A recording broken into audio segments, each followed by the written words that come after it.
Hello. Good evening, everyone. Today's just been a quiet day because of that. I've just been editing, applying to jobs, and I slept until 12 today. I go to sleep at let's call it 2. But then I don't get up until 12 or 1. It's actually really, really bad. The obvious solution is go to sleep early. I don't like that. I'm a very particular person when it comes to going to sleep. In the sense of I don't like going to sleep for the next day to come. I'm a procrastinator at heart. I don't want the next day to come. Why would I want that when it could be today forever? It's a terrible habit that I have, and it's from college, actually, from when I wouldn't want to take tests, or like nights before tests, I would literally just study all night. And I'd be like, oh, I don't know anything. I can't do anything. Like, I know nothing. And so then I would just proceed to stay up all night and study. And the only time I would sleep, it would be like a 2-hour sleep session in the middle, and then I would wake up. Another time that I stayed up, I was studying for my Spanish exam. And okay, you might be wondering, like, Nikki, you're literally Latina. Like, why do you have to study for a Spanish exam? Pause. This Spanish class was a history Spanish class, like a historical literature Spanish class. And if you guys know anything about me, my Spanish is very poopy. But I did really well in that class, and I really, really liked that class. So I really wanted to do well on this exam.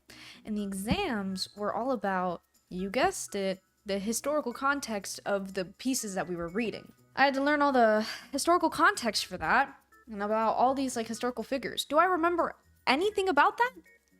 No. It also didn't help that this class, like, our teacher expected us to know all the dates. Think AP history. Any AP history class where you have to learn the date, what it was, and what its impact was. He was like, yeah, you're back in AP classes, guys. I was like, okay, this is great. I love history. I'm just gonna learn it. I'm just gonna learn, and I'm just gonna do the Quizlets and stuff like that. And yeah, that's exactly what I did, but at what cost? I spent so much time, and then I just didn't sleep. All for him to give us our exam back and be like, yeah, you guys can do the corrections yourselves. Like, you guys did really good. Like, it doesn't matter. What?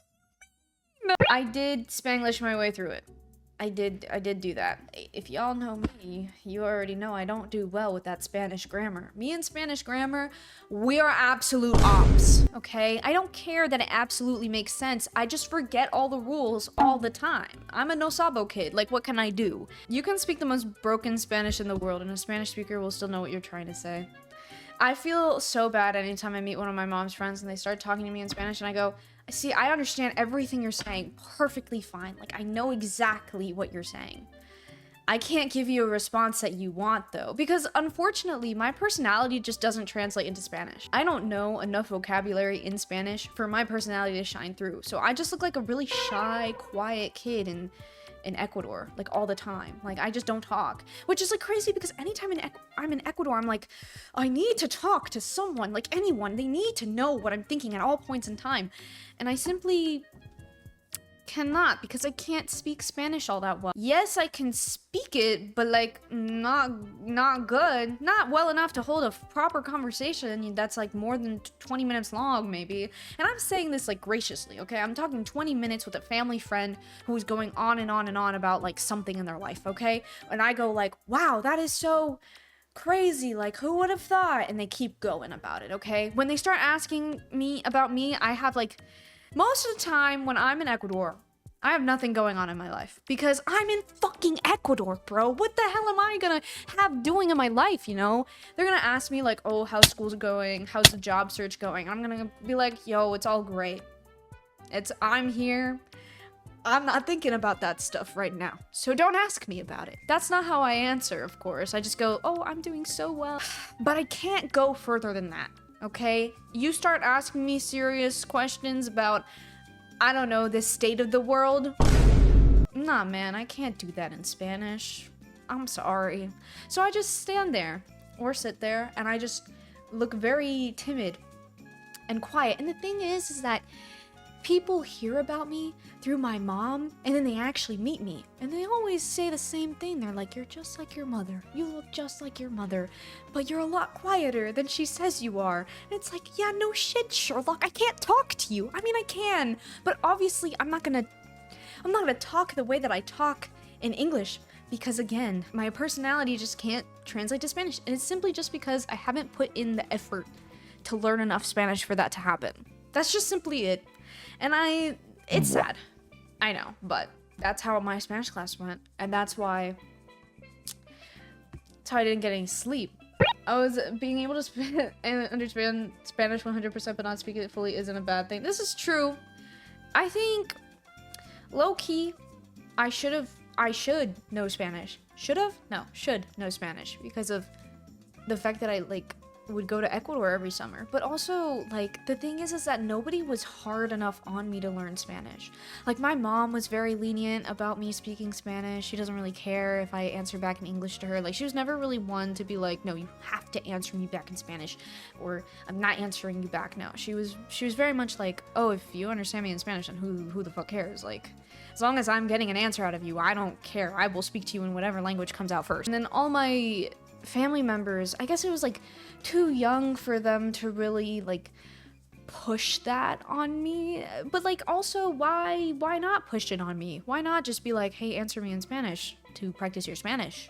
Because I went there when I was really young, and it should have been ingrained into my fucking head. Also, I will take fault because I haven't been practicing my Spanish all that much anymore ever since I took that class, which is kind of sad. But here's the thing, obviously I know English more, right? But just because I always constantly grew up around it. But the thing is that I understand everything that's happening in Spanish. I will follow the context of a conversation, very well. I just don't speak on it because I don't have the proper vocabulary to speak on it. When our families had get-togethers and things like that, obviously it was a whole la la la la, right? A lot of the time I would either end up just falling asleep in a random room, or following other kids into a room and just sitting there and chilling, right? Whatever. But a lot of the time what I was actually doing was, while also being there with the kids and whatnot, I would hear shit in the other room. For gossip and shit like that, I would never have the proper context of who they were talking about because I didn't know things like that, especially I don't know, people back in Ecuador, people at their jobs, whatever. So I would just hear them say stuff and I'd be like, huh. Most of the time, it wasn't that bad because honestly, I would just fall asleep, bro. I would literally just fall asleep. I'm sorry, I would find a little corner in the house, fall asleep for 3 hours. Next thing I know, it's 1 a.m. I'm waking up. My head is dizzy. I forget where I was. And I'm waking up and I'm like, where the fuck am I? And my mom is over me and she's like, we're leaving. Say goodbye to everybody. And then I do my little rounds as I say goodbye.